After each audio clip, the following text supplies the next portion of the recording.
శ్రీ గణేశాయ నమః. శ్రీమాత్రే నమః. శివాయ గురవే నమః. శ్రీకృష్ణ పరబ్రహ్మణే నమః. శ్రీరామాయ నమః. శ్రీ గురుభ్యో నమః.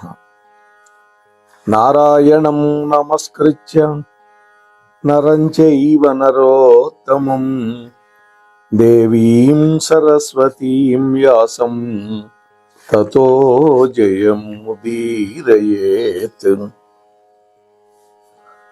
దేవానాం చ ఋషీణాం చ గురుం కాంచన సన్నిభం బుద్ధిమంతం త్రిలోకేశం తం నమామి బృహస్పతిం.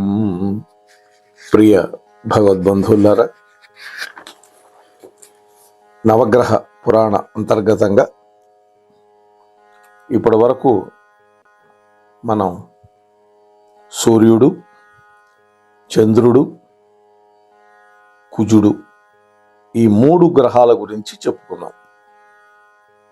ఈ రోజున గురుగ్రహ జననగాథ, ఆ తర్వాత గురుగ్రహం యొక్క చరిత్ర, మహిమ అన్నీ కూడా వరుసగా చెప్పుకుందాం. గురువు గారైనటువంటి నిర్వికల్పానంద స్వామి వారు కుజుడి యొక్క కథ అంతా చెప్పి, ఆ తర్వాత ఎవరి వృత్తాంతం చెప్పుకోవాలో మీరు చెప్పగలరా అని అడిగారు గురువుగారు శిష్యుల్ని. ఎంత బాగా వింటున్నారో అర్థం చేసుకోవడానికి. ఇంకెవరు, బుధుడు గురించే కదా గురువుగారు అన్నాడు చిదానందుడు. బుధుడు గురించి కాదు నాయన, గురువు శుక్రుడు వీళ్ళిద్దరి గురించి మనం ముందుగా తెలుసుకోవాలి. ఎందుకంటే ఆదిత్యాయ చ సోమాయ మంగళాయ బుధాయ చ గురు శుక్ర శనేభ్యశ్చ రాహవే కేతవే నమః అనే క్రమం నవగ్రహాల స్థానాలను నిర్ణయించింది త్రిమూర్తులు. అందుకనే మనం మొట్టమొదట సూర్యుడి గురించి, చంద్రుడి గురించి, మంగళుడైనటువంటి కుజుడు గురించి చెప్పుకున్నాం. అయితే నవగ్రహ దేవతలు జన్మించిన క్రమం మాత్రం అది కాదు. గురువు శుక్రుడు, ఆ తరువాత అంటే బృహస్పతికి వివాహం జరిగిన తర్వాత కాలంలో పుట్టినవాడు బుధుడు. అంతే తప్ప బుధుడు 3వ వాడు కాదు, 4వ వాడు కాదు. అందుచేత గురువు యొక్క, శుక్రుడి యొక్క జన్మ వృత్తాంతాలు తెలుసుకోకుండా బుధుడి యొక్క వృత్తాంతం తెలుసుకోవటం అనేది పద్ధతి కాదు అన్నాడు గురువుగారు. మరొక్క నిజం చెప్పాలంటే, గురుగ్రహంగా పేర్కొనబడేటటువంటి బృహస్పతి, శుక్రుడు ఇద్దరు కూడా చంద్రుడి కంటే ముందే పుట్టారు. అయితే నేను ముందుగా చంద్ర జన్మగాథనే వినిపించాను. ఎందుకంటే ఆయన యొక్క ఆవిర్భావానికి గురు శుక్రులకి ఏ విధమైనటువంటి సంబంధం లేదు. అర్థమైంది గురువుగారు. అదే బుధుడి దగ్గరకు వచ్చేసరికి సంబంధం ఉంది. అందుకని బుధుడిని పక్కన పెట్టి ముందుగా గురు శుక్రుల గురించి చెప్పుకోవాలి అంటున్నాడు. మనం కూడా గురుగ్రహం గురించి ముందు మాట్లాడుకుంటున్నాం.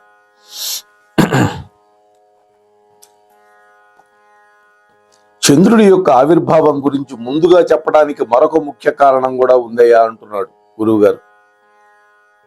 నవగ్రహాల్లో మొదటి 3 త్రిమూర్తుల యొక్క అంశంలో పుట్టారు. అంటే సూర్యుడు విష్ణు భగవానుడి యొక్క అంశ, చంద్రుడు బ్రహ్మదేవుడి యొక్క అంశ, కుజుడు శంకరుడి యొక్క అంశ. అందుకని ఆ ప్రాధాన్యతా క్రమంలో ముందుగా ఆ 3 గురించి చెప్పుకున్నాం అంటున్నాడు గురువు గారు. ఏ అంశాన్ని కూడా మర్చిపోకుండా మాకు చెబుతున్నందుకు చాలా సంతోషంగా ఉంది గురువు గారు అని సదానందుడు అన్నాడు. నాయన, పురాణం ఎప్పుడు కూడా నిర్లక్ష్యంగా చెప్పకూడదు. అలా చెబితే అది పుక్కిటి పురాణంగా మారిపోతుంది అన్నాడు గురువుగారు. సరే, ఇక బృహస్పతి యొక్క చరిత్ర విందాం. బ్రహ్మమానస పుత్రుడు అంగిరస మహర్షి గుర్తున్నాడు కదా అన్నాడు. అంగిరసుడు నారదుడిలాగానే అంగిరసుడు కూడా బ్రహ్మమానస పుత్రుడు. ఆ అంగిరసుడికి చాలా మంది భార్యలు, చాలా మంది కొడుకులు, కూతుళ్ళు ఉన్నాయి అని పురాణాలు చెబుతున్నాయి. అయితే మన కథకి వాళ్ళందరితోటి అవసరం లేదు. బృహస్పతి యొక్క చరిత్రకు అవసరమైన వాళ్ళ గురించి మాత్రమే మనం చెప్పుకుందాం. అంగిరస మహర్షి భార్యలలో శ్రద్ధ అనేటువంటి ఆమెది మొట్టమొదటి స్థానం. ఆమెకే వసుధ అనేటువంటి మరొక పేరు కూడా ఉంది. అంగిరసుడికి శ్రద్ధకి కలిగినటువంటి మొట్టమొదట సంతానం ఉతజ్జుడు. ఇప్పుడు మనం అసలు కథలోకి వెళుతున్నాం. అది అంగిరస మహర్షి యొక్క ఆశ్రమం. ఆ ఆశ్రమ ప్రాంగణంలో కూర్చుకొని అంగిరస మహర్షి యొక్క పుత్రుడు ఉతజ్జుడు వేదాధ్యయనం చేస్తున్నాడు తండ్రి గారి దగ్గర. ఉతజ్జుడు శ్రద్ధాసక్తులతోటి, భక్తితోటి గురువు అయినటువంటి తండ్రి అయినటువంటి అంగిరసుడు చెప్పే పాఠం నేర్చుకుంటున్నాడు. తండ్రి అడుగుతున్న ప్రశ్నలకి ఉతజ్జుడు ఆలోచించి సమాధానాలు కూడా చెప్తూ ఉన్నాడు. అదే సమయంలో నారద మహర్షి వచ్చాడు, నారాయణ నామస్మరణం చేసుకుంటూ. అంగిరసుడు తనతో పాటు పుట్టినటువంటి మానస సహోదరుడైనటువంటి నారదుల వారిని సాదరంగా దగ్గర కూర్చోబెట్టుకున్నాడు.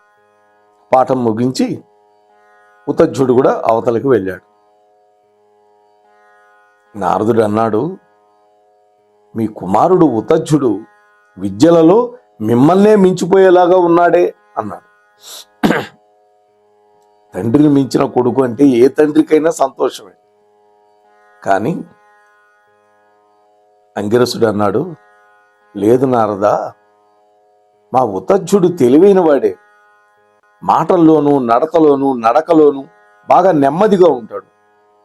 కుశాగ్ర బుద్ధి, మహామేధావి అయినటువంటి ఆదర్శ పుత్రుణ్ణి పొందాలని నాకు చాలా కోరికగా ఉందయా అన్నాడు.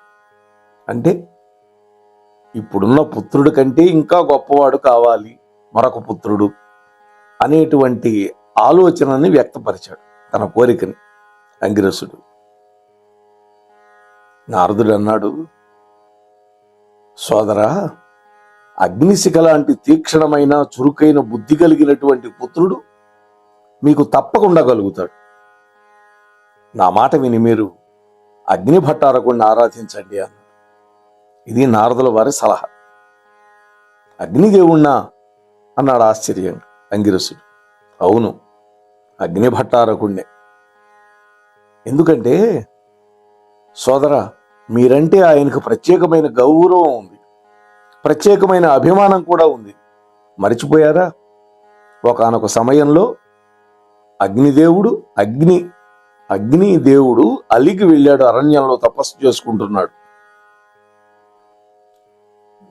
అప్పుడు ఓ అంగిరస మహర్షి, మీరే కదా అగ్నిదేవుడి యొక్క విధుల్ని నిర్వహించి లోకాలకు ఉపకారం చేశారు కదా అని గతాన్ని గుర్తు చేశాడు నారదుడు. ఎందుకు గుర్తులేదయ్యా నారద? తన పదవిని శాశ్వతంగా స్వీకరించమన్నాడు ఆనాడు అగ్నిహోత్రుడు. సవినీయంగా నిరాకరించాను. నన్ను తన జ్యేష్ఠపుత్రుడిగా భావించమన్నాడు. అంగిరసుడు చిరునవ్వుతో ఇవన్నీ చెప్పాడు. ఇంకే, మేధావి అయిన కుమారుడికి మహామేధావి అయిన కుమారుణ్ణి అనుగ్రహించి ఆశీర్వదించటానికి ఆ అగ్నిహోత్రుడు ఏమాత్రం సందేహించడు. కాబట్టి శుభస్య శీఘ్రం, వెంటనే అగ్నిభట్టారకుడు అభిమానించేటటువంటి హోమ కార్యం మీరు మొదలు పెట్టండి అంటూ లేచాడు నారదుడు. అంగిరసుడు నారదుడి యొక్క సూచనని మనసులో పెట్టుకొని అగ్నిదేవుడికి ప్రీతి కలిగించేటటువంటి అగ్ని కార్యం మొదలుపెట్టాడు. ధర్మపత్నిని పక్కన కూర్చోబెట్టుకున్నాడు. భక్తి ప్రపత్తులతోటి శాస్త్ర సమ్మతంగా అంగిరసుల వారు చేసిన యాగం సత్వరమే సత్ఫలితాన్ని ఇచ్చింది. ఎప్పుడు కూడా మన మనస్సు పరిశుద్ధంగా సంకల్పం గట్టిగా గనక చేస్తే ఫలిస్తుంది. ఈ హోమం చేస్తే అది వస్తుందో లేదు, ఇది వస్తుందో లేదో అనుకుంటూ చేస్తే అనుమానం, పెనుభూతం. అగ్నిగుండంలో ప్రజ్వరిల్లుతున్నటువంటి ఆ మంటలలో దగ దగ వెలిగిపోతున్న అగ్నిభట్టారకుడు ప్రత్యక్షమయ్యాడు. అంగిరసుడు శ్రద్ధాభక్తులతోటి 2 చేతులెత్తి నమస్కారం చేశాడు. అంగిరస, నువ్వు నన్ను ఎప్పుడు వరం కోరుతావా అని నేను ఆత్రంగా ఎదురు చూస్తున్నాను. కోరుకు, ఏం కావాలో అన్నాడు అగ్ని. అప్పుడు అంగిరసుడు అడిగాడు, తండ్రి, కుశాగ్ర బుద్ధి, మహామేధావి అయినటువంటి ఒక ఆదర్శ పుత్రును నాకు ప్రసాదించండి అన్న. నాయనా, నువ్వు నాకు సుపుత్రుడితో సమానం. నా బదులు అగ్నికార్యం చేసినటువంటి వాడివి. అటువంటి నువ్వు కోరితే పుత్రుణ్ణి ఇవ్వకుండా ఉండగలనా అన్నాడు అగ్నిభట్టారకుడు. సునిశ్చిత బుద్ధి, అద్వితీయమైనటువంటి వాక్చాతుర్యం, మహత్తరమైన మేధో సంపద కలిగినటువంటి పుత్రుడు నీ సతీమణి శ్రద్ధ ద్వారా నీకు పుడతాడు. లోకాలన్నీ భవిష్యత్తులో అతని పేరునే బుద్ధి కుశలతకు పర్యాయపదంగా వాడతారు. తల్లిదండ్రులైనటువంటి మీ చరిత్రని, మీ కీర్తిని ఆ కుమారుడు శాశ్వతం చేస్తాడు, సుస్థిరం చేస్తాడు అని అగ్నిభట్టారకుడు చెయ్యెత్తి దీవించి అన్నాడు.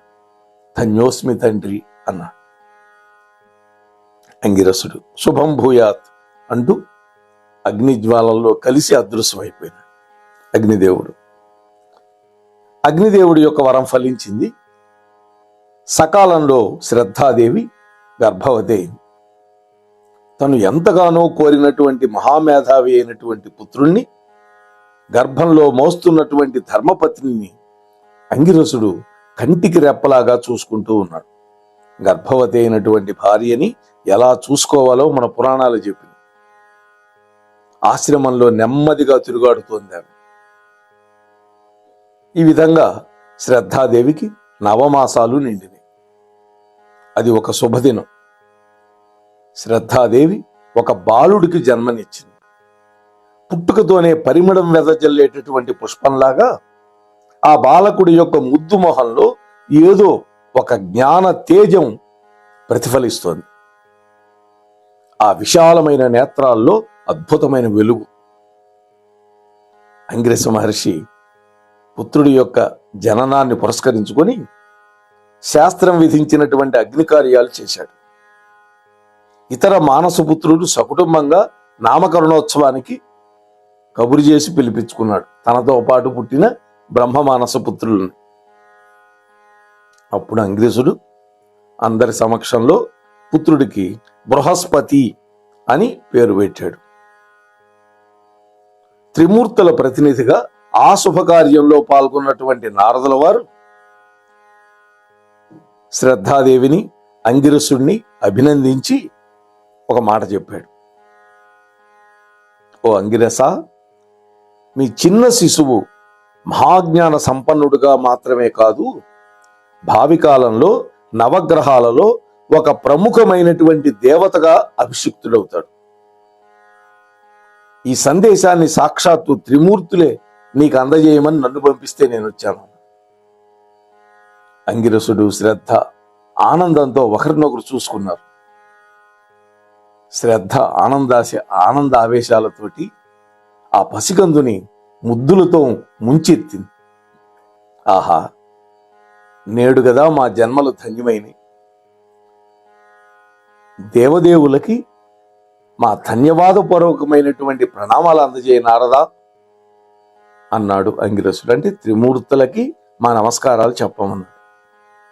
బృహస్పతిని మేధావంతుడిగా, జ్ఞాన సముద్రుడిగా తీర్చిదిద్దే అద్భుతమైన అవకాశము, విశిష్టమైనటువంటి విధి మీవే ఓ అంగిరస మహర్షి. మీ పుత్రుణ్ణి మీరే తీర్చిదిద్దాలు గురువై. అన్నాడు నారదుడు. అది నా అదృష్టం నారద. జ్ఞాన పరీక్షలో నన్ను అవలీలగా పరాజితుణ్ణి చేసేటటువంటి మేధావిగా తీర్చిదిద్దుతాను నా కొడుకుని అని గర్వంగా అన్నాడు అంగిరసుడు. బాగుంది. పుత్రాదిచ్చేత్ పరాజితం. కొడుకుతోటి పరాజయం పొందినప్పుడు కదా తండ్రికి ఆనందం కలిగేది. శుభం, వెళ్ళి వస్తాను. త్రిమూర్తులకి బృహస్పతి బాలకుడి గురించి చెప్పాలి కదా అంటూ నారదుడు అక్కడి నుంచి వెళ్ళిపోయాడు. తల్లిదండ్రుల యొక్క పెంపకంలో బృహస్పతి గారాభంగా పెరుగుతూ పెద్దవాడవుతున్నాడు. కుమారుడి యొక్క బుద్ధి కుశలతను గుర్తించినటువంటి అంగిరసుడు అనుకున్న సమయం కంటే ముందే విద్యాబోధన మొదలుపెట్టాడు. ఇంతకు ముందే ఒక కొడుకున్నాం, ఆయన పేరు ఉతజ్జుడు అనుకున్నాం. అన్నగారైనటువంటి ఉతజ్జుడిని తల్లిదండ్రులని ఆశ్చర్యచకితులు చేస్తూ చురుకుగా వేదాంగ శాస్త్రాలు అవగాహన చేసుకుంటూ విద్యాభ్యాసంలో పురోగమిస్తున్నాడు బృహస్పతుల వారు. 8వ ఏటనే ఆయనకి ఉపనయన సంస్కారం చేసి మరీ మొదలు పెట్టారన్నమాట. కేవలం విద్యార్జనకే అంకితమైపోయినటువంటి బృహస్పతి గురువు గారికి తీసిపోయినటువంటి శిష్యుడుగా, తండ్రిని మించినటువంటి కొడుకుగా తనను తాను నిరూపించుకొని నవ యవ్వనంలోకి అడుగుపెట్టాడు. జ్యేష్ఠపుత్రుడైనటువంటి ఉతజ్జుడికి అదివరకే వివాహం జరిపించిన అంగిరస దంపతులు బృహస్పతి యొక్క వివాహం గురించి ఆలోచన చేయటం మొదలుపెట్టారు. నారదుడు తన త్రిలోక సంచారంలో భాగంగా ఒకనాడు స్వర్గరాజ్యానికి వెళ్ళాడు. దేవేంద్రుడిని కలుసుకున్నాడు. ఇంద్రుడి యొక్క వైభవాన్ని శ్లాఘించాడు. అప్పుడు ఇంద్రుడు అన్నాడు, నారద మునీంద్ర, నా పరిపాలనలో మా దేవతలు అన్ని సంపదలు కలిగి ఉన్నారు. విద్యాబుద్ధులు చెప్పి మార్గనిర్దేశం చేసే సద్గురువు మాకు లేడు. ఆ లోటు బాగా కనిపిస్తోంది అన్నాడు ఇంద్రుడు. ఇంద్ర, అందరినీ బాగా ఎరిగిన వాడివి, దేవగురువుగా తగినటువంటి విజ్ఞానిని ఎంచుకోవాలి అని నేను అనుకుంటున్నాను. నువ్వే ఒక సద్గురువుని మాకు సూచించచ్చు కదా అని అడిగాడు నారదుణ్ణి. నారాయణ, చక్కటి ఆలోచన, మంచి ప్రశ్న అడిగావు ఇంద్ర. దేవగురువుగా రాణించే వ్యక్తి ధీశాలై ఉండాలి. ధీ అంటే బుద్ధి అని, అంటే జ్ఞానవంతుడై ఉండాలి. నా దృష్టిలో అంతటి మహాజ్ఞాన సంపన్నుడు ఒకే ఒక్కడున్నాడు. ఎవరా మేధావి? ఇంద్రుడు ఆత్రంగా అడిగాడు. శ్రద్ధ అంగిరస దంపతుల యొక్క పుత్రుడు బృహస్పతి. విద్యాభ్యాసం ముగించుకొని తగిన అర్హతని పొంది సర్వసిద్ధంగా ఉన్నాడు. ఆ బృహస్పతి గనక మీకు గురువుగా లభించాడా, ఓ మహేంద్ర, మీ పరిపాలన కొత్త పొంతలు దొక్కుతుంది. మీ దేవతలకు ఎదురుండది. వెంటనే దేవేంద్రుడు నారదుణ్ణి వెంట పెట్టుకొని భూలోకానికి వచ్చాడు. అంగిరసుడి యొక్క ఆశ్రమానికి. అంగిరసుడికి శ్రద్ధాదేవికి పాదాభివందనం చేసి ఇంద్రుడు తాను వచ్చినటువంటి పని విన్నవించాడు. అప్పుడు అంగిరసుడు అన్నాడు, ఆహా, మా పుత్రుడి యొక్క బుద్ధి కుశలత దేవతల యొక్క అభివృద్ధికి ఉపయోగపడుతూ ఉంటే అంతకంటే నాకేం కావాలి ఒక తండ్రిగా? అయితే ఈ విషయంలో నా కుమారుడైనటువంటి బృహస్పతి అభిప్రాయం కూడా తెలుసుకోవటం మంచిది అన్నాడు. వెంటనే బృహస్పతిని పిలిపించారు. తండ్రి, మీ ఆనతి నా కర్తవ్యం అన్నాడు. అయితే ఒక నిబంధన, ఒక ఆశ్రమ పాఠశాల స్థాపించి మీరు అనుగ్రహించినటువంటి అపార విద్యా సంపదని విద్యార్థులందరికీ పంచాలని నేను నిర్ణయించుకున్నాను అన్నాడు. ఇంద్రుడు అన్నాడు, దానికే ఉంది, మా గురుదేవుల నిర్ణయం మాకు కూడా ఆమోదయోగ్యమే. వారి యొక్క ఆశ్రమ పాఠశాలలో మా దేవ విద్యార్థులు కూడా విద్యాభ్యాసం చేస్తారు. చక్కటి ప్రదేశంలో ఒక ఆశ్రమం ఏర్పాటు చేసి గురువు గారికి మేము అర్పించుకుంటాం. గురు శిష్య సంబంధంతో మేమందరం కూడా పునీతులు అవుతాం అని ఇంద్రుడు అన్నాడు. సంతోషం. అయితే బృహస్పతికి వివాహం చేయాలని మేము సంకల్పించామన్నాడు అంగిరసుడు. ఆ శుభకార్యం బాధ్యత కూడా ఈ దేవరాజు భుజస్కంధాల మీద మోపండి, మీరు నిశ్చింతగా ఉండండి, మా గురువు గారికి తగినటువంటి కన్యను సూచించమని ఆ బ్రహ్మదేవుణ్ణే నేను అర్థిస్తాను మీ తరఫున అన్నాడు ఇంద్రుడు. మహేంద్రుడి యొక్క ఆలోచన దివ్యంగా ఉంది అని నారదుడు కూడా మెచ్చుకున్నాడు.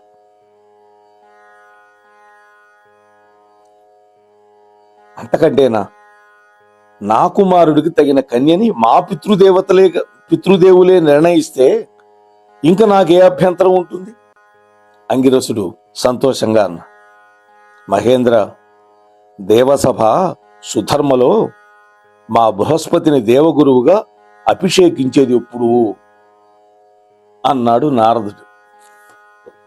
ఆ సుముహూర్తాన్ని కూడా పితృసమానులైనటువంటి అంగిరస మహర్షులే నిర్ణయించాలి అని ఇంద్రుడు అన్నాడు. మరి ఆ తర్వాత ఏమైంది? బృహస్పతికి ఎవరితో వివాహం అయింది? తదితర విశేషాలన్నీ రేపటి రోజు కలుసుకుని ముచ్చటించుకునే ప్రయత్నం చేద్దాం.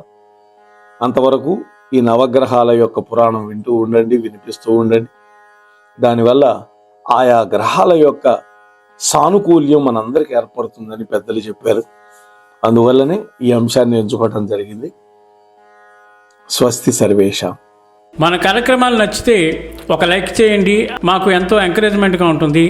అలాగే కామెంట్ చేయండి. కామెంట్ చేస్తే మేము మంచి క్వాలిటీ కంటెంట్ అందించడానికి దోహదపడుతుంది. ఆడియోస్ని షేర్ చేయండి. ఆడియోని షేర్ చేస్తే మన ఛానల్ అభివృద్ధి చెందడానికి ఉపయోగపడుతుంది. ఇంతవరకు మన కార్యక్రమాన్ని చూస్తూ ఎంజాయ్ చేస్తున్నట్లయితే, ఒకవేళ సబ్స్క్రిప్షన్ కనుక చేయలేకపోతే ఇప్పుడే ఈ క్షణమే సబ్స్క్రైబ్ చేసుకుని ఆ పక్క నుండి బెల్ బటన్ మోగించండి. వినండి, వినిపించండి, వింటూనే ఉండండి. మోహనవాణి తెలుగు పోడ్కాస్ట్.